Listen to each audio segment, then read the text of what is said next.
I would like to thank you for joining us as we navigate through what employers are asking these days as it relates to COVID-19. Before we get started, please be sure that your phones are on mute and that if you do have any questions as we go through the presentation, you can type them into the question bar and we'll try to get to them as we go through the presentation. We'll also have some contact information for you, which will be available in the event you want to follow up with one of our speakers on a question that we couldn't get to in as much detail as you would like. I'd like to introduce you to our speakers. We're honored today to have Jay Stovall Jr., partner with Brazil, Saxey & Wilson, as our featured speaker today. Jay concentrates his practice in the areas of labor and employment law, corporate formation, business, corporate, and fiduciary litigation. Jay represents individuals, private employers, and public entities and is a frequent speaker, author, and trainer, primarily in the areas of labor and employment law. Also today, Brandy Rush, SHRM CP, is a manager in Postal Wait and Centerville's Human Resources Consulting Group. Brandy has over 20 years of hands-on human resources experience with a focus on compliance and risk, company culture, strategic planning, leadership, and talent management in for-profit, not-for-profit, public, private, and governmental organizations. Finally, Catherine Pittman, an Associate Tax Director in P&N's Tax Service Group, with a Juris Doctor and Master of Laws and Taxation from Georgetown University.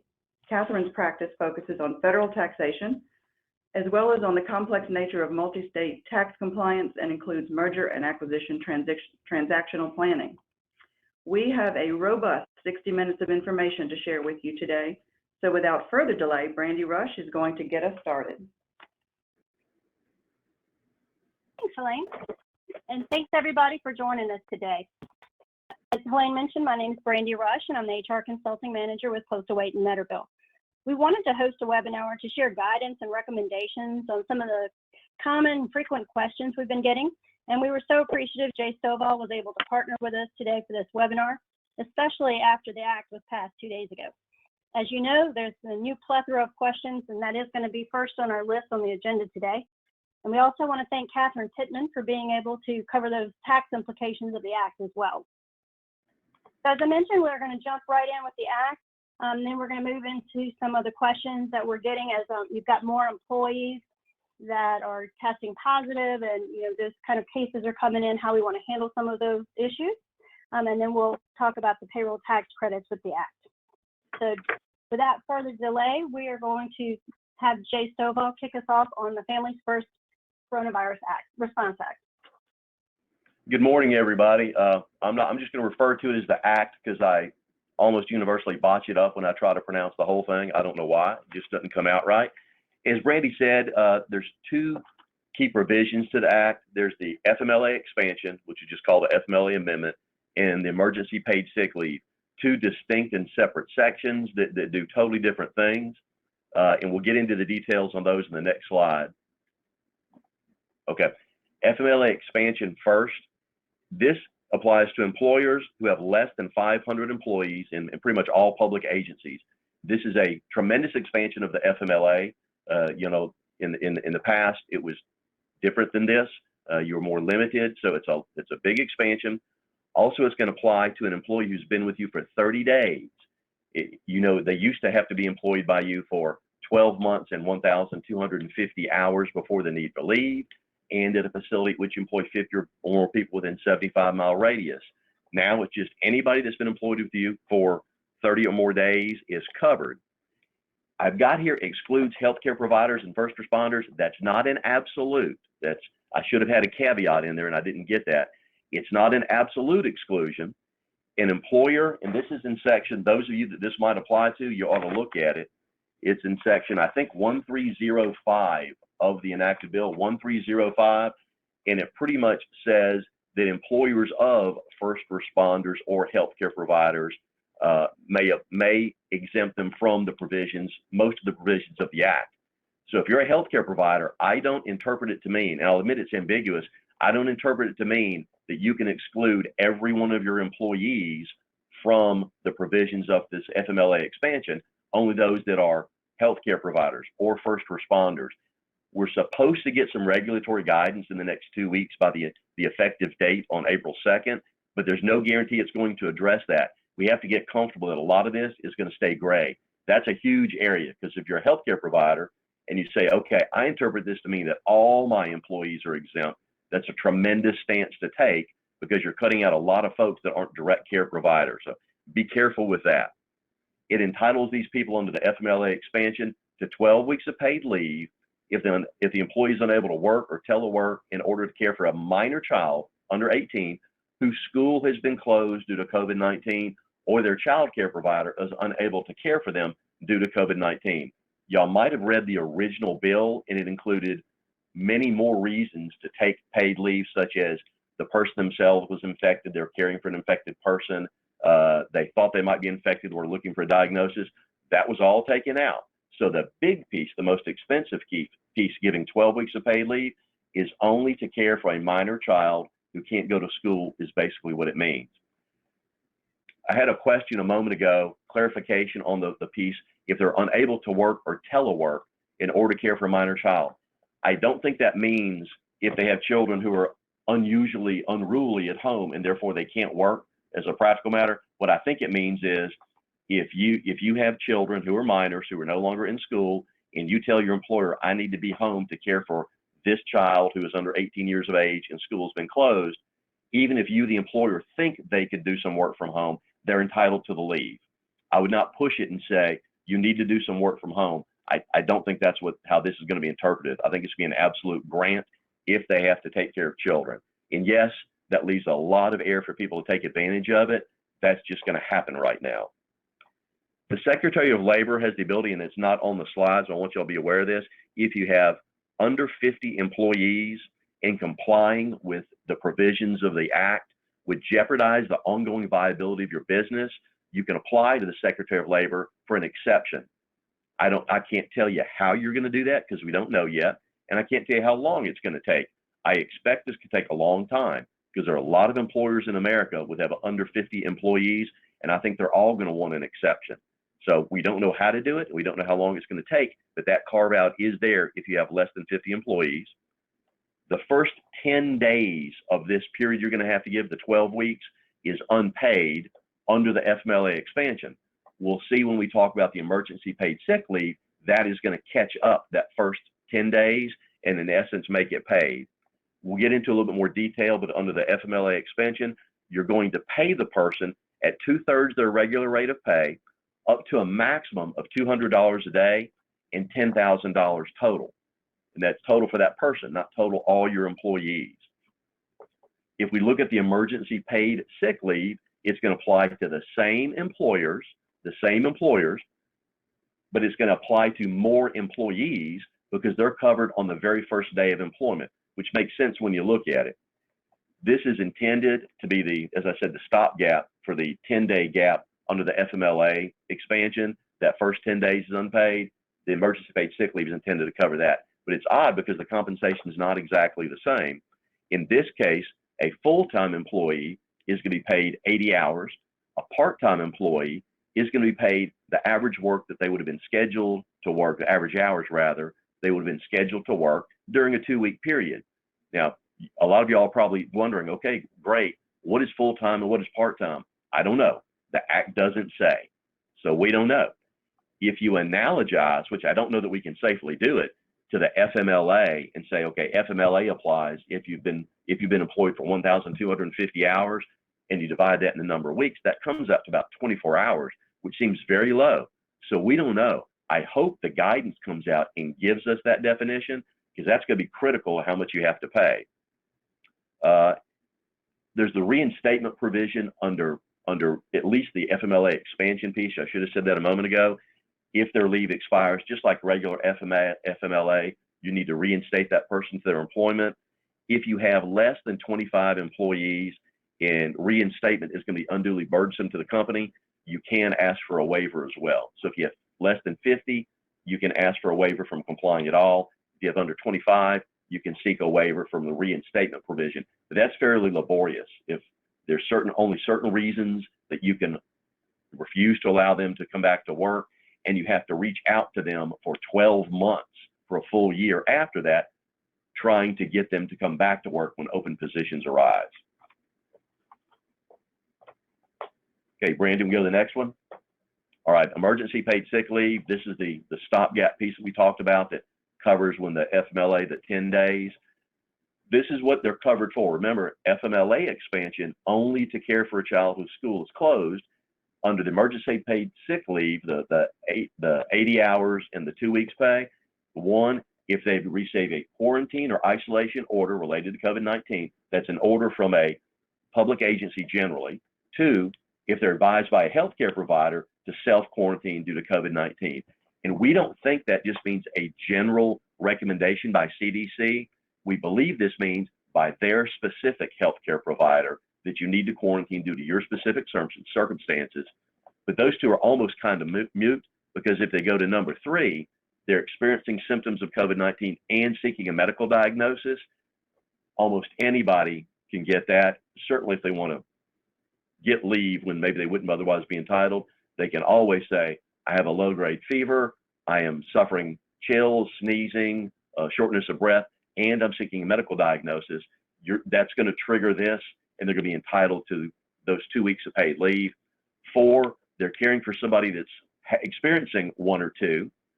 Five, they're caring for a son or daughter who is, their school has been closed, or their healthcare provider, their child care provider can't take care of them.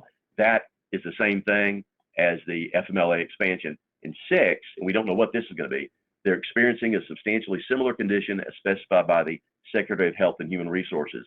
I don't know if they're expecting this to mutate or going to be some other type of condition related to it. We just don't know. Hopefully the regs will come out. Under the emergency paid sick leave, as you see, the rate of pay you have to offer depends upon the condition. If it's 1 through 3, they're quarantined, they're advised by healthcare providers self-quarantine, or they're experiencing symptoms and seeking medical diagnosis, they get their regular rate of pay. That's, you all know how to calculate regular rate of pay, up to $511 a day, $5,110 total.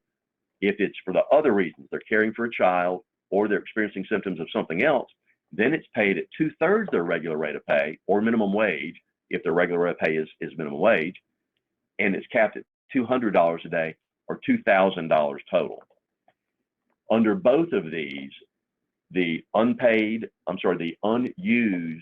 paid leave that the employee might be entitled to is not carried forward in 2021. Right now, the act only applies from April 2nd to the end of this year, and then it stops. The benefits that are not used now do not roll over, the protections do not roll over, so it shouldn't be carried forward. We expect that to change as this condition goes on, but there's no guarantee. All right, let's go to the next one. These are some questions that we've seen. I'm sorry? That's what I was going to say. Yes, these are some questions that we've been fielding generally, and we're getting more by the minute. But first of all, what paperwork do we have to provide to our employees right now? I keep saying this, I'm sorry. We don't know. The DOL is supposed to be creating the forms right now. I expect we'll get another FMLA healthcare provider certificate. You know, you can provide the notice, the DOL forms that we have right now for the FMLA. I think we'll get another healthcare provider certificate, and I know we're going to get another notice and the small poster generally that you're going to have to provide. We think we'll get those in the next week, and then you'll promulgate that to everybody, whether they've got symptoms or not. You'll post it in your facility, and I'd strongly recommend you send it to everyone electronically or on paper so you can show that you've done it once we get that. Right now, there's no paper you can give them. That's not to say if your people are flooding HR and asking questions and they're totally off the mark, you can't send them something that summarizes very succinctly the law, making sure you're correct on that. Does this do away with other FMLA leave? No, it doesn't. It adds on top of it. I've got this question several times. Your employees are still entitled to their regular FMLA, which might not bleed over into this new act. It might not be paid, but they'll still get unpaid FMLA. We're going to have to see how that plays out. Do I have to allow employees 12 weeks of paid leave if they test positive for COVID-19? No. Remember, you only get 12 weeks if they are caring for a child whose school has been closed or child care providers unavailable. For their own positive test, they just get the 80 hours or the 2 weeks. Now, that's not to say you can't be more generous, but as we're going to talk about at the end of this or near the end, Catherine's going to get into, the tax ramifications. If you pay more than this statute allows, will you get the benefit through that? Can you necessarily take it off your taxes down the road? And we'll let her address that. Okay, another question. Is this 10 days paid leave retroactive to employees currently out due to the coronavirus? The safest answer is no. We're not sure, but in all likelihood, no, that it only goes into effect April 2nd, and that's when your obligation starts, and that's when you can get the benefit of that. So if you are, in essence, right now giving your people paid leave because their children are out of school or because they tested positive or any of the other reasons, you will not on April 2nd be able to say, hey, I've already met this, therefore I don't have to do it now. You're going to have to do it again starting April 2nd. Can I fire an employee because they took either of the forms of paid leave? Big answer, no. No, no, no. Don't do it. There's specific retaliation provisions, anti-discrimination provisions. That'll get you sued. You can't do that. Absolutely no. Do I have to continue to pay employees if I close my business and terminate everyone? No, you don't. The obligation to pay an employee for them to be eligible to participate in the protections of this act ceases when their employment ceases. But keep in mind, there's an anti-retaliation provision.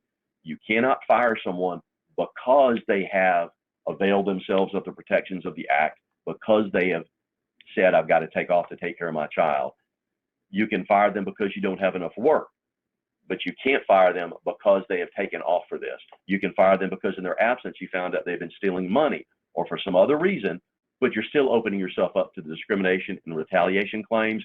Very similar, we would see if you had fired someone right after filing a comp claim or because they had taken FMLA leave before the enactment of this law. And Jay, that kind of ties into one of the questions that came through the panelists. How does it work for employees on payroll that receive 1099 and not the W-2? Can they still get any benefits from this act? No, this applies to employees and not independent contractors. I've not seen it expanded. So they're not, and we use the phrase inartfully a lot of time. You're not a 1099 employee, you're an independent contractor. And it's kind of like you're not a little bit pregnant. You're either pregnant or you're not. You're an employee or you're not. You're protected or you're not. And these are going to be employees, W-2 employees, not independent contractors. But that's what they legally are. We all know that people call employees 1099 independent contractors to avoid overtime and taxes and all the other things, but really legally they're employees. So I'm not at all saying if you take all your employees and just start calling them independent contractors, give them 1099s, that you can avoid all this. You'll just get sued later because they're still employees whether you call them that or not. Thanks. And another question that came through is, do you feel employers will be viewed as a control group if multiple companies are on an entity by entity basis? They're probably going to look at it as a control group, and we didn't get into this in detail because that doesn't apply universally enough. But in the act, there's some specific language about related entities and combining them all. I think it's going to be very analogous to the FMLA and how they're going to accumulate the number of people to get to whatever, and we don't need anything here other than, under 500. If you tried to get above 500, that's what somebody was trying to do. You'd make sure that you think you really have a good chance of meeting those criteria. But other than that, we think it's going to be analogous to how they accumulate related entities for FMLA purposes. That we just don't know, but that's the best guess. Thank you so much. And we are going to try and get to as many of the questions as we can, because there's a lot of information to cover in a short amount of time. So we are going to move into the section talking about work arrangements. And we know a lot of people have been already considering and trying to react to the changes as they come up, which are coming up daily and sometimes hourly, on limiting the number of employees in an organization, working together, proximity, et cetera. And so as social distancing increases, different options that folks have looked at is going to depend on your organization and the makeup of that demographic. If you're a highly populated office setting versus a landscaping company, you're going to have different options, of course. Whatever you do, you want to make sure that you reserve the right to modify, amend, and cancel these arrangements at any time. You want to make sure you're continuing to give yourself the flexibility, whether it's through updating your policies quickly or communication, or at least get the communication out in the email so that people know that this is a temporary type situation potentially. Some different options that people have asked about and are considering and implementing is utilizing staggered shifts. So you can use varying times, have people come in at different times of the day so that you're minimizing how many people are in the building at the same time. People are going to shorter shifts. They're changing days, so somebody may come in on Monday, somebody else come in on Tuesday, and so forth. And then a lot of people have also looked at as much as you can to remote work. So there's a lot of office environments that have moved to that. I know PNN has. So if you can do that, that definitely helps with the social distancing and those types of things. As you're going through those changes and analyzing what do you want to do, what works best for you, try and make sure that whatever you're doing, that you're still providing those clear communications to your employees. You want to make sure they've got procedures and timelines for clocking in. When are things going to be due? It may need to change. If you're working remotely, you might need timesheets earlier. The way that they may be processing them may change. So you want to make sure that you're giving clear communication. How quick are the expectations for somebody to respond? You know, as Jay mentioned, you've got kids at home and their school time is kind of still their school time. So how do you want to adjust that so that they can get their work done? What's the expectation for the employee as to how quickly I need to respond to an email? Am I still working 8 to 5, or is there some flexibility on my response time? You want to be clear and try and work with people as much as you can right now. And then what's going to be another consideration, especially right now with everybody going so much onto the computers, is what is the security requirements? Most policies already have some things related to working off network and that type of thing, whether you can go, you know, just use any computer that's out there. It has to be a secure network or what have you. But making sure that those are in front of your employees, they understand what those are. Some of those terms may not resonate with the group that are now using them. So you want to make sure those things are clear and concise for your employees. One of the big things that's also important is how do you stay connected during these times? So a lot of things that people are doing relate to their culture as well, but you might want to tie it to your culture, but maybe be a little bit on the fringe edge too, because it's unusual times. So how can you kind of recognize that in your organization with some things that you do? So maybe you have regular scheduled calls to stay connected, but maybe you incorporate you've probably seen the conference call bingo. So you've got different squares for every time somebody says, you know, I can't hear, I can't see the screen, different things like that. Just kind of make it fun and a little bit more engaging than just a regular conference call check-in. How are you going to monitor work and get decisions as they're staying connected? If you've got an office where traditionally people have to have things signed off on, how is that going to work now? Do you have time built in to get those sign-offs incorporated? Try and look for ways to kind of improve morale virtually. Make some additional fun activities. There are organizations, you know, we have coffee call where a lot of people got met in the break room and they would have coffee, tea, chat in the morning about whatever sports they watched the night before, what have you. So you could schedule times for people to have coffee together. They're not going to obviously be in the break room, but what can they do to have that coffee time, share some fun stories, share some things about their new coworkers or their favorite part of working remotely, new dress code, whatever it may be. Same thing with happy hour, communicating birthdays and achievements. And then some organizations are creating fun sites. So maybe you've got pictures of your new coworkers, AKA your children at home, and you have pictures of them doing silly things and they have contests for you to caption this. Same thing with pets, whatever it may be. So look for ways that fit your culture, but are a little different just in recognition of we're in unique times. Some questions are definitely coming up related to how do we address these issues from a compliance standpoint, specifically with pay. And Jay, I'm going to ask you to kind of help jump in here with some of these. So they want to give clear examples of how to clock in and when it's done related to non-exempt employees. So I keep getting questions of what about overtime if they're working from home? Can you kind of talk to people about what has or has not changed related to those types of practices?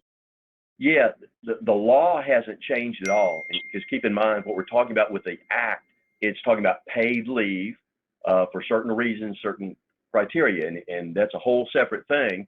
You can't make, much like the FMLA, if somebody takes FMLA leave, you're not supposed to coerce, induce, or make them work from home. And I even tell my clients, don't allow them to work from home. It's problematic. So it's be real similar under this. If someone goes home to work, then and they work from home and you pay them, then that's not counting against their paid leave entitlement under this new act. They still have that paid leave entitlement. As far as tracking it, that hasn't changed at all. You still have the same obligations to track their time, to make them track their time, and to pay them for all time that they worked and that you could or should have known that they worked. And that's the problem. And you'll know this with working remotely. Basically, you, the employer, are going to be put under the gun and have to pay an employee for all time that you knew or should have known that they worked on your behalf. So I strongly recommend you have written policies saying when you work from home, you have to notify us however you do it. You have to track your time accurately. We insist on paying you for all time that you work. You know that they're going to be less efficient at home, but don't deduct from their time for lack of efficiency. Pay them for all the time that they work as you're supposed to and track it as best you can. If you have a policy requiring an employee to track their time and you tell them how to do it, and you don't have any reason to believe they're not accurately doing it, if you get sued later, you'll probably be okay. And again, I'm a lawyer, so I'm saying probably. There is no guarantee, but you'll probably be okay. As far as monitoring exempt employees, they're getting paid for the day if they work any part of the day. Generally, they get paid for the week if they work any part of the day. So monitoring them, you're really just making sure you get the work product more than the time that they work, is, unless I'm misunderstanding that question. And do you have to let them work from home?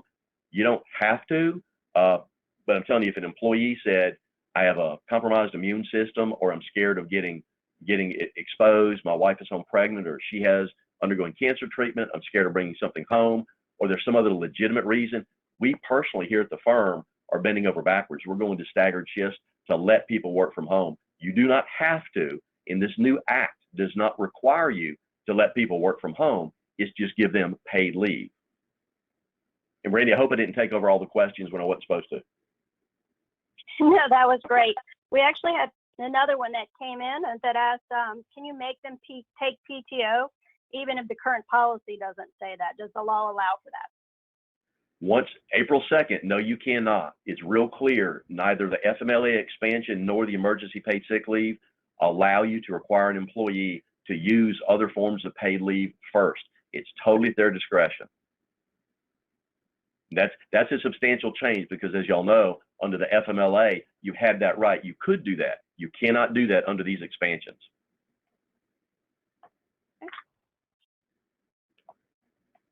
So moving into kind of some of the health concerns now that you've got more cases being confirmed, of course, there's an increase in questions on how to handle that. So we're going to walk through a few of the questions that we've been seeing.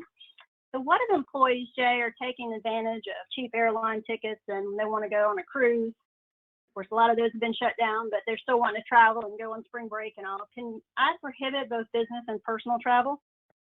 Well, you can't prohibit them from traveling, and certainly on their own time. You can tell them not to, but you can't really prohibit them from doing it. What you would do is you'd prohibit them from coming back to work if they go to an area. If you can tell them not to come to work if you want to. Generally, what we're seeing and what the CDC and WHO is recommending, if they obviously go to a country, which would be very hard to do now, that's a hot spot for the virus, or if they go to a parish or county that is a hot spot for the virus and they may have been exposed there, then you could tell them, don't come back to work. Generally, you'd have some kind of a dialogue with the person, which makes me antsy from the ADA standpoint, but we've really been given carte blanche now because of the pandemic and the state of emergency designations to ask a lot of related medical inquiries, ask them about their condition, who they were exposed to, how they're feeling, and if you wanted to, you could probably require a physician's release. You'll have a real hard time getting that in a timely manner. In my limited experience with families that work in the hospital field, I think right now they're probably much more likely to become infected by going to a hospital than to get any good information.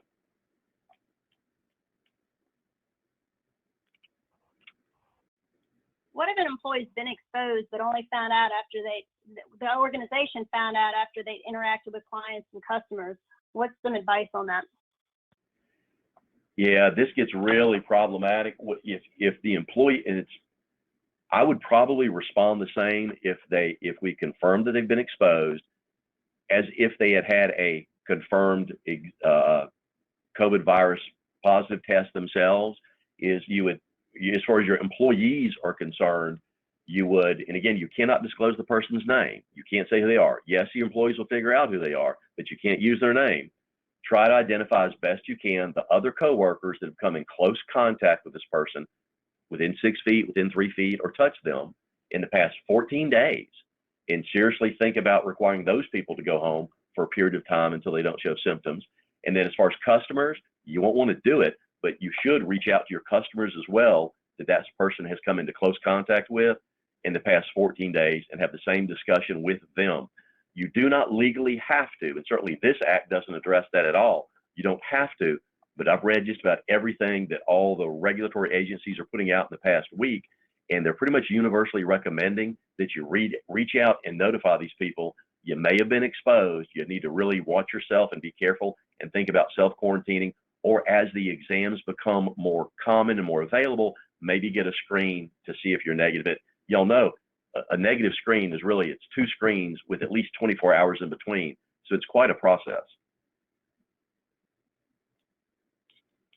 And can you ask an employee to stay out of work if there's reasonable belief they've been exposed? Yes, you can and you should.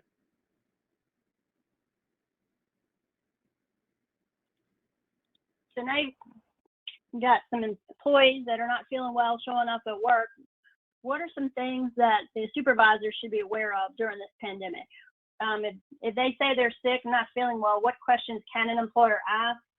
I know there's been questions, is it legal to take employees' temperatures and ban employees with high temperatures?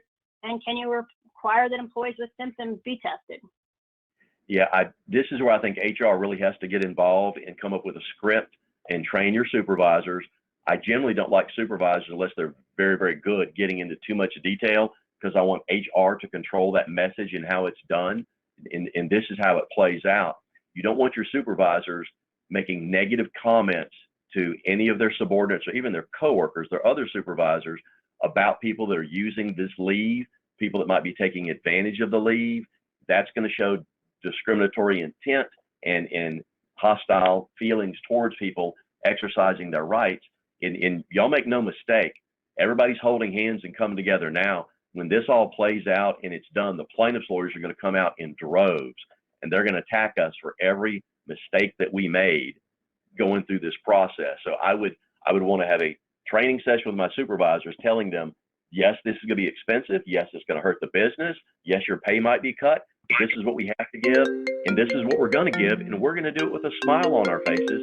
We are not going to talk negative about anybody taking advantage of this or using these benefits. Then you'd have a very short script if you allow them to ask questions. I would rather it be, tell the supervisors, if an employee comes to you and they have these issues, you immediately send them to me. And I mean that minute. Or if you see an employee that you think is exhibiting symptoms, you notify me immediately, and then HR goes and handles it. If you're too large or don't want to do that, and you want the supervisor to be more directly involved, then I would script out questions based on the most current pronouncements of the CDC. Do you have a fever of 100.4? Have you had that in the past 24 hours? Are you, runny nose, achy, sneezing, respiratory issues, all the kind of things the CDC tells you to look for. Unfortunately, those are very broad and very general. A lot of us have those symptoms almost daily anyway, and many of them would be unrelated to having the COVID-19 virus. Nonetheless, if somebody doesn't test positive, but answers positively to those questions, the universal recommendations could be to send them home and anyone they've had contact with. So I'm telling you what the law is and what the best practices seem to be, but at the same time, I understand you could lose half your workforce in one day by expanding that scope. Yes, it is legal to take employees' temperatures. I'm getting these calls daily. I have a lot of clients that work in facilities owned by other people, and Chevron, Dow, Exxon, the other big guys are not recommending, but requiring that we take temperatures and ask medical questions. Taking a temperature is a medical exam, but this is an exemption right now. We have the pandemic, and it's clear the EEOC has come out. You can take temperatures. You cannot disclose that person's name to somebody else. This is where we get into a lot of problems. The people that own the facility you're trying to get into might say, take the temperature, send them home if they have a temperature, and identify them to us so they'll know not to let them back on any of the other premises maybe. Identifying that person is violating the ADA as it stands right now, and we've got no indication we're getting an exemption from that. So that is still their medical information. It's not, for most of us, PHI isn't an issue, but it's still confidential medical information under the ADA. If you disclose it and that person starts getting a hard time from the coworkers, they call them at home and make fun of them, or if they're not able to get a job in the future, they believe, because it was disclosed, you can get a suit under the ADA. And yes, as I said, you can require an employee that has symptoms to be tested. That is not what the CDC is recommending right now, though, because there's so few facilities that are testing. There's so few test kits. It takes a long time to get a negative test, and they're just overburdening the system. Generally, what they're saying most recently is if a person is exhibiting symptoms, you almost act as if it's a positive test and send them home for the requisite period of time. And the big question is, if you send them home, are you obligated to pay? But only if it meets one of the criteria. If it's in the first, if they meet the criteria for the emergency pay, you might have to pay for 80 hours or 2 weeks, depending on full-time, part-time. If you send them home and it's not within that, or you've already exhausted that, I've already paid you 80 hours because you tested positive or you're exhibiting symptoms and trying to get a diagnosis, and you've burned that, and we're still within April 2nd to the end of the year, then no, it's not paid. Unless you want to pay. You can if you want to, but there's no legal obligation to pay no. And this gets tricky, because if the person's at home and says, okay, I've used all my paid leave, I would now like to telecommute and work from home, they could still be covered by the FMLA, not the FMLA expansion, but the regular FMLA, if their condition meets the qualifications of the serious health condition that allows them to stay home. And I get real antsy about people working from home when they're under protections of the FMLA. I would recommend you get something from them in writing indicating that they want to work, they're asking to work from home, because as y'all know, when a person's out on the FMLA, the original FMLA, you can't coerce or make them work. They're entitled to be completely free and clear from work. So if they are working, you want to be able to point to something saying, yes, Jay did work from home. Yes, it was protected by the FMLA, but he asked to do it. We didn't induce him or coerce him to do it. And I know you said you answered the question about sending them home. Can you and requiring testing rather? Can you and an employer require that employees who test positive confidentially send the test results to the employer? Yeah, I think you can. The act doesn't specifically address that, but it would make sense, because that's in the scenario of, and I'm assuming this is the scenario, you had symptoms, I told you, go home until you're clear or you get a positive test, and you want to come back. If I require you to get a positive test before you come back, which I can do, I wouldn't do it. I think you have the legal right to do it right now. Then yes, you could require them to disclose it to you. I don't see how it's confidentially, because they're going to have to identify their name and the test result to you, or it won't mean anything to you. But then yes, you'll maintain it in a confidential nature, as you would all other medical information under the ADA, because this is still within the ambits of the ADA. We just have some exceptions for what we can ask. So that does address the question above.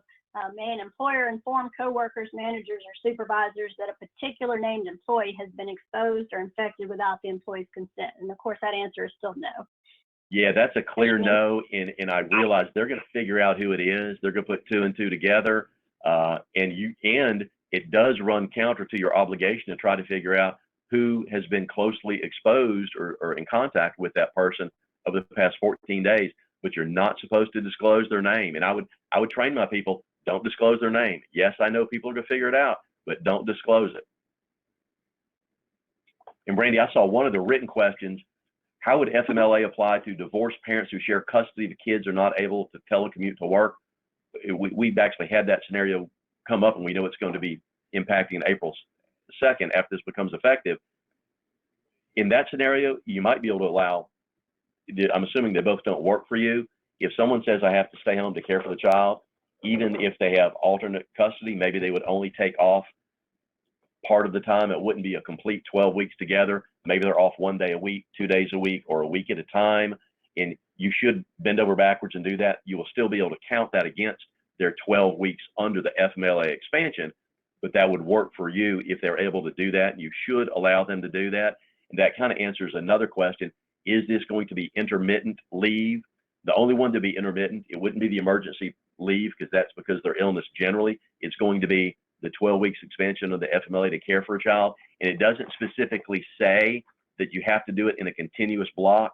So by implication, yes, we would do it intermittently and let that person take off 2 days a week at a time, whatever it is, and then come into work the rest of the time if you're allowing people to come in your facility, and some aren't doing that now. Moving on, a few more of the questions. We talked a little bit, do they have to pay employees who are not at work due to closure, quarantine, or sickness? We talked about if they've been sent home for illness. Can we make salary deductions during the quarantine as well? Yeah, you can. There's nothing saying that you can't do that. You don't make a salary deduction for someone who is already taking leave under the amended act, under the new statute. What you would do is if you have people who are not taking leave right now, they haven't indicated they have to go in for childcare, any of that stuff, you can reduce people's pay, and I'm seeing people do that. If you do it by, I think 50%, I don't do a whole lot of unemployment law, but I think if you do it by 50% or more, then it would entitle them to receive unemployment benefits. So you'd have to keep that in mind. But you can do that, but keep in mind, the caveats could be, do you have a collective bargaining agreement? Do you have a contract with that employee? Something else that would limit you. I don't know of any law that's going to limit you in doing that. And I'm seeing some people doing it, trying to keep employees employed and eligible to receive their health insurance benefits rather than let them go home altogether with no money. So yeah, you can do that unless one of those exceptions applies. So now that people are getting tested and we have those cases going up as well, if we learn, or even if we still just suspect that one of our employees has COVID-19, do we have a responsibility to report this information to the CDC, local officials, or anyone else? No, you don't. You could try to call, but I don't think they're even going to take it. You don't have an obligation to do that. If someone tests positive, the healthcare provider or the testing, because they're all licensed, is going to have to report. They have an obligation. They're a mandatory reporting agency. They're going to report a true positive. And just suspicions, no, they're overwhelmed with suspicions right now. You don't have to notify them of anything. Is this going to be considered a recordable illness for purposes of OSHA logs? Yeah, that's a big, it depends. If it's a positive test, if they actually test positive and they contracted it at work, which is a bugaboo, how are you going to prove that? They contracted at work and some of the other recordable criteria of section 1904.7 are met, then yes, it would be recordable. So it's fact by fact or case by case. And again, you look at 29 CFR section 1904.7, and no, that's not off the top of my head. I had it written down in advance. That's what you would look to determine if you think it's recordable. One of the big, like I said, the big problem is going to be, is it work related? Healthcare provider and they're exposed, yeah, you'll probably have an easy time saying that probably was. If they work in an office and they didn't have a particular exposure at work that you're aware of, but you know their husband flew to Italy and came back, then yeah, you could probably say comfortably that's not reportable because it's not work related. And I know you've mentioned this, but I saw the question come across again, just to reemphasize, HIPAA laws are not waived at the moment. Those are still fully in effect. Mm-hmm. Yes. So talking about when, employees are returning to work, we get a lot of questions. Can you require a doctor's note? Similarly, when they're going out as well, can you require that they bring a doctor's note? All the information I'm seeing is, you don't want to require that right now with the doctors not having time to fill those out. They may not give them FMLA paperwork or those kind of clearance. What are you seeing from your standpoint, Jay? Yeah, we're advising not requiring doctor's notes right now as you saw when we walked through the reasons they can take off.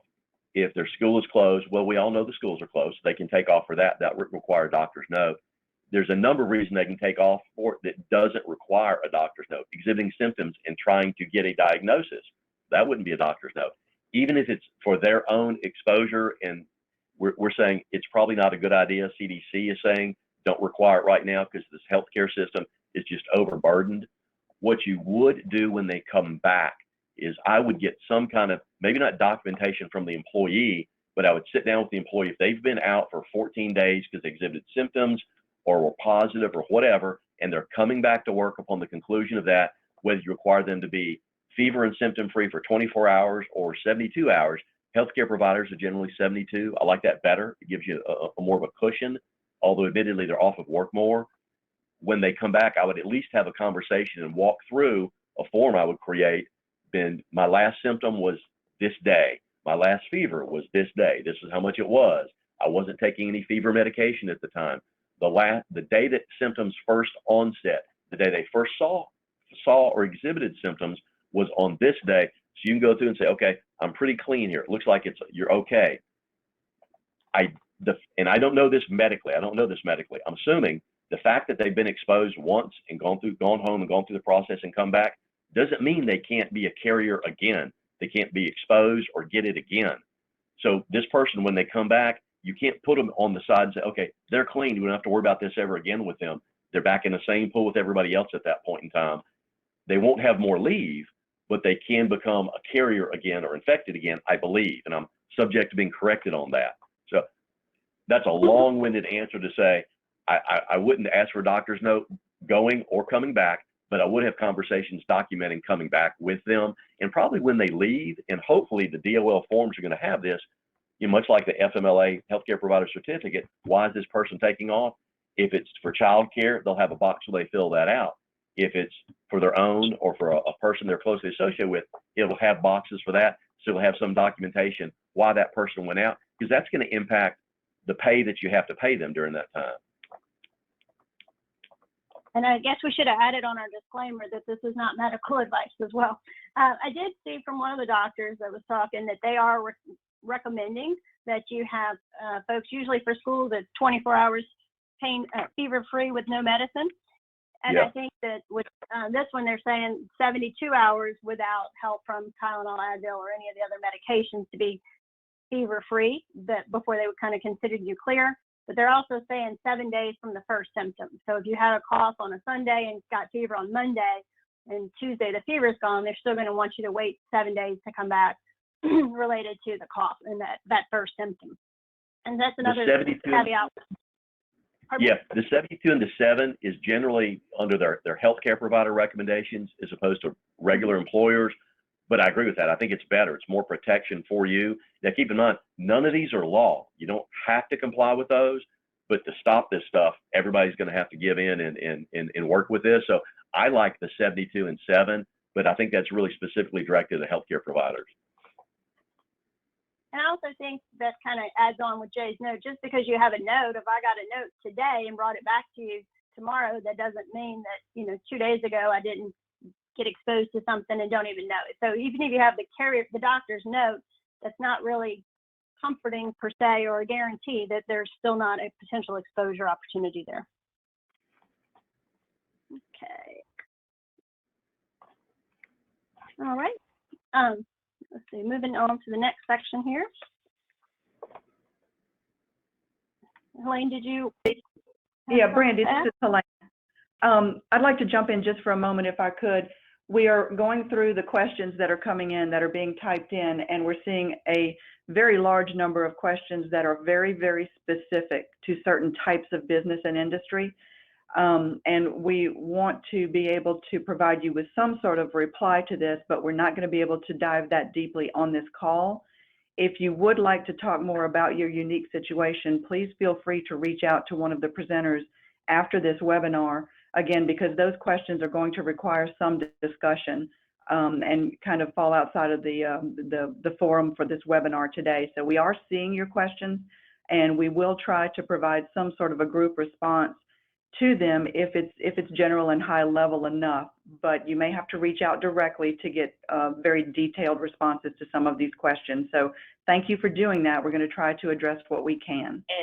And we will also we will retain a list of the questions after the webinar as well. So we'll be able to see who asked what question and what the question was. So we do have a record of that.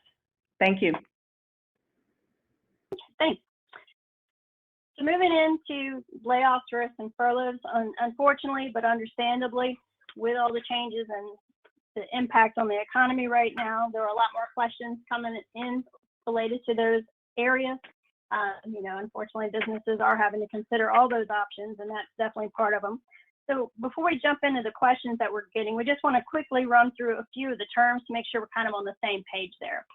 So a layoff is a separation, but usually the employer anticipates returning the employee down the road. So a lot of times there's benefits extensions and that type of thing. They go into a layoff to try and entice them to come back at a future time. A reduction in force, or RIF, is the elimination of a position without the intention to return it down the future. But both of these in the employment agreement. So they are a term from the company, they're no longer an employee, and the benefits would cease according to the arrangements that are made related to those. Furloughs are talked about a lot more right now, which is a decrease in hours or the increase in time taking unpaid time off, excuse me. So you have to be careful in how you proceed to be compliant if you're trying to implement a furlough, because it can be an option for businesses to help with payroll expenses, but it can also get you into some legal issues depending on how those are implemented, et cetera. One of the questions that's already come in related to furloughs is, can employees be furloughed and still be paid under this act? And I'm going to kick that over to Jay to help with that answer. Yeah, if they're an employee and they meet the criteria of the act, then yes, it all depends on how many hours they're working. We get into the full-time, part-time distinction, which we don't know what the numbers are. So yeah, if they're an employee, they're going to be entitled to the protections of the act. So as long as they're still there, they should. Okay. I thought this one was interesting. If employees and management agree to take pay cuts to avoid layoffs, what things should be considered? I'm seeing this a lot. First, I'd make sure you don't have a collective bargaining agreement, which management shouldn't be under the unit anyway. Do they have an individual contract or written agreement with the company for certain compensation? And even if they don't have anything in writing, if they do have a written contract and you're hiring me for 2 years at set pay, y'all sign an amendment to that contract for this period of time indicating my pay is going to go down.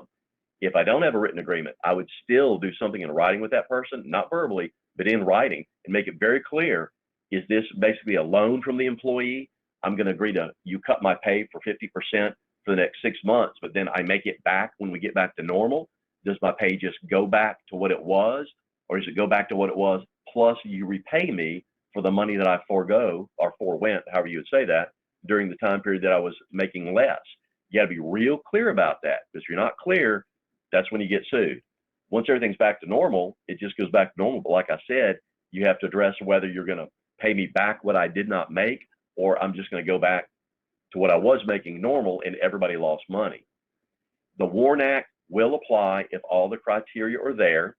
You're still going to have the exceptions of the unforeseeable business circumstance. Probably a faltering company may come into play. We don't think this is going to meet the natural disaster exemption.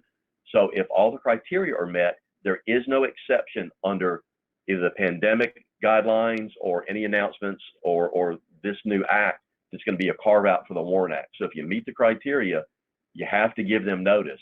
Obviously, you're not going to be able to give 60 days in many cases. What you have to give, even if one of the exceptions applies, is notice that is as soon as practicable. That means once you should have known that you're likely to have to let people go and it triggers the WARN Act, you need to give notice. You can do rolling layoffs. You can. That's the next question. But be very careful doing that if you're trying to do it as an artifice to avoid giving notice under the WARN Act. The government does not like that.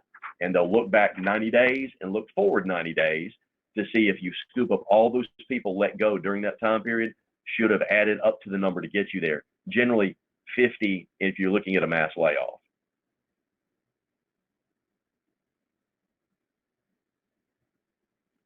What else should business consider? Well, that's just a loaded question. There's everything in the world. This is hopefully where the audience would laugh if we were doing this in person.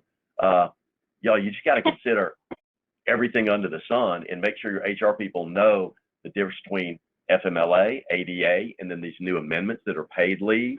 I've had the conversation with a number of employers.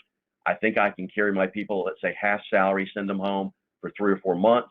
I can draw down a line of credit, but after 4, 5, 6 months, I'll be bankrupt and might have to let them go.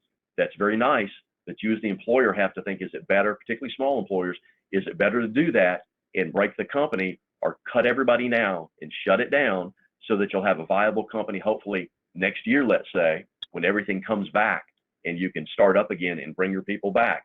a lot of dentist offices have had to address that. You know, they're shut down, and they've had to address that issue right now because they're shut down, and they're not going to come back by mid-April. I don't think. I don't want to be a doomsday, but I doubt it's going to come back by mid-April. Are there other options? I'm sorry. Go ahead. Another thing to consider when you are having to shut down is, you know, it's not just the normal kind of announce, send out your notices and those types of things. You may have people that you need company property back. You may need to get their personal belongings back to them. So how are you going to go about doing that safely and compassionately?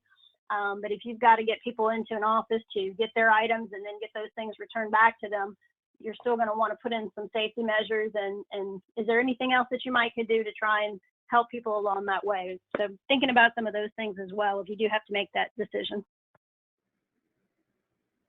Yeah, now I don't know if you want me to chime in on that, but just you're going to have to be careful your proximity to those individuals, certainly if they've been sick or exposed, while at the same time understanding this is jarring for a lot of folks. And, you know, in the past, we had a hurricane, work is down, fine. You can go to Texas, or you can go to Dallas, or you can go to somewhere else. And I know Dallas is in Texas, but you can go somewhere else and get another job. And now the whole country, the whole world's in this boat. So these people lose their jobs. There's not other jobs to go pick up. So it is unnaturally hard to deal with compared to anything we've ever had to deal with in the past. So yeah, you don't be more compassionate than the past. That's where I leave it to HR to go through this as much as possible. Don't hug people on the way out the door. You don't want to have that contact. I don't want to sound silly, but it's true right now. Just be real careful with that. And that goes against most of our nature when we're trying to do some of these things, things that we might normally do. How can we do it a little differently to still keep everybody safe through the process? Were there any other questions you saw that came through that you wanted to address at this time, Jay? Not really, but you know, I'm not smart enough to read and talk at the same time. So there's probably a bunch in there. I just hadn't looked at them, and we're just about out of time. We want to make sure and leave ample time to Catherine. Y'all, if you have any questions at the end of this, you probably will, reach out to me directly, reach out to Brandon directly. Our information is at the back of this. As you go through this process, it's better to call, I think, and get a 5-minute conversation, a 10-minute conversation, and feel comfortable in what you're doing. The CDC and WHO and EEOC and OSHA are issuing new guidance all the time. And here at my firm, our whole section is reading all this stuff, and we sit and we talk 3 or 4 times a day and make sure we're all on the same page how we go through with this. Just so you'll know, this new act it's cast in stone, but Congress is working on not amendments, but different acts are going to relate to compensation and employer obligations as well. That'll be coming up in the next month or so. Not as public as this or not as well publicized, but they're out there. So there's a lot more we're going to have to deal with from the federal level, specifically in the next month as employer people, HR people. So just keep your eyes open and call and ask questions. And we will have our contact information up at the end of the slides again. But we are going to move into Catherine's presentation about the tax credits, because I know that's very important for people that are trying to analyze and determine whether they can get through this hump and stay open. So Catherine, we are going to move into the tax area right now. Yeah, thank y'all. And so we'll keep this short and sweet for our purposes here, getting towards the end here. So as Jay mentioned at the top of this call, there were 2 created new leaves, an FMLA expansion, and then an expanded paid sick leave act. There is a credit available against your employment taxes, your Social Security taxes, for the amount of wages that you paid that are wages that are qualified as those 2 leaves. So basically the credit is 100% of the qualified sick leave wages or qualified family leave wages paid by an employer each quarter. Again, as we talked earlier, after the effective date of April 2nd. You'll see here, these are some of the limits that Jay was talking about earlier. For paid sick leave, you're limited. The credit is going to be limited to either $511 a day or $200 a day, based on why the individual is taking the leave, whether it's to care for quarantine for their own self, or if they're taking care of someone else, or taking care of a child because school is out. The paid family leave is limited to $200 a day, and that's the FMLA extension that Jay was speaking of. Our understanding of this is that even if you pay your people more than that because of your rate of pay, different things of that nature, or you decide to do that, the credit is going to be limited to these amounts. Brandy, we can go to the next slide. The credit is also going to be increased by qualified health plan expenses that are eligible to wages. So that is the qualified health plan expenses that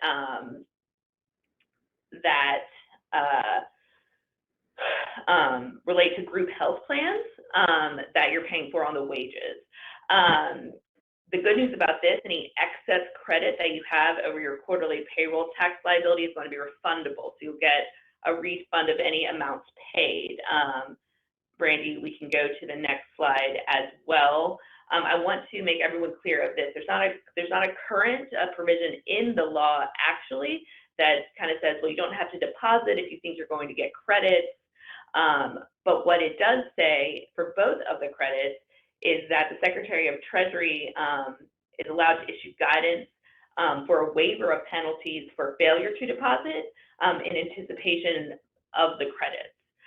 So essentially, you know, what that could mean, and again, we don't know, we haven't seen regulations on this yet, is that there can be waiver of the failure to deposit penalties if you believe you'll be entitled to the credits at the end of the quarter. Also, there are similar credits that are available against self-employment tax. How you calculate that is a little more complicated in the nature of self-employment, but there is an extension of these benefits to self-employed individuals as well. The final thing that I'll say, and again, this is just kind of the short and sweet overview of this, is that, you know, any leave that you do pay, this qualified sick leave or the extended FMLA, wages that you pay related to that does not constitute wages for Social Security tax purposes, which means that you don't have to also pay employment tax, payroll tax on these qualified wages. So basically, it kind of also takes it out of your wage base when you're paying them. So that's kind of an overview. I know people will have questions about this. We have a COVID-19 resource page on our website. It has an outline both of the act that Jay discussed that we've put together. There's tax updates on both the federal and state and local side. I'll tell you this, we will also be issuing an alert soon. They have also extended the filing deadline, the April 15th filing deadline, to July 15th as of about 9:30 this morning. So we will be sending an alert about that, but we have a whole bunch of resources for everyone there, including information related to these payroll tax credits and things that we've talked about here. And again, you know, contacting your P&N tax advisor for your questions, a tax advisor, consulting advisor, any P&N advisor that you have, you know, we're here to help in any way that we can in these challenging times. So that was a short and sweet payroll tax credit overview. So I will send it back to Brandy or Helene. Thank you so much, Catherine, and thank you for that timely update of the tax extension. I know a lot of people have been looking for that, so appreciate that. So as Catherine mentioned, we do have some resources on our website. There are some other ones listed again, CDC and the WHO. The Department of Labor has some great links to their specific agencies, like OSHA has a specific guidance on preparing workplaces. The EEOC talks about what you should know about the ADA, Rehabilitation Act, and COVID-19. And that's where they actually gave permission out of the ordinary to allow you to take the temperature. Again, as Jay and I mentioned, you don't want to just go randomly doing that. There's some guidelines. It's not that we're recommending that, but that is a change from what we've been doing before. So a lot of great resources out there. We'll continue to update on our website. I'm sure others are doing as well. But we appreciate everybody joining in today. And I am going to one question that has come up. We understand people are getting inundated with emails, et cetera. So at this moment, we're not planning to send out the slides. If you would like them, please reach out to us and we are happy to send those to you. And I'm going to turn it over to Helene at this time. Thank you, Brandy. So just a final parting thought here. Again, we did see many questions that were very specific, and I hope it was clear to everyone that the intent for today's webinar was to provide some rather high-level information, but detailed enough to make sure that all employers are thinking and looking at their workforce and trying to understand how the new laws and the expansions do apply to them or may apply to them based on their size. The goal here is to be sure that you are aware enough that these things could impact you so that you can reach out to your particular advisor to get the guidance you need. Because again, every situation is unique and different, and what applies to one may not apply to the other. So we appreciate so much all the questions coming in. We will try to get some additional information available. Please reach out to us if you would like specific information. And we hope that everyone has a very safe and happy weekend. And please take care of yourself and your employees. Thank you so much for joining us. Good day.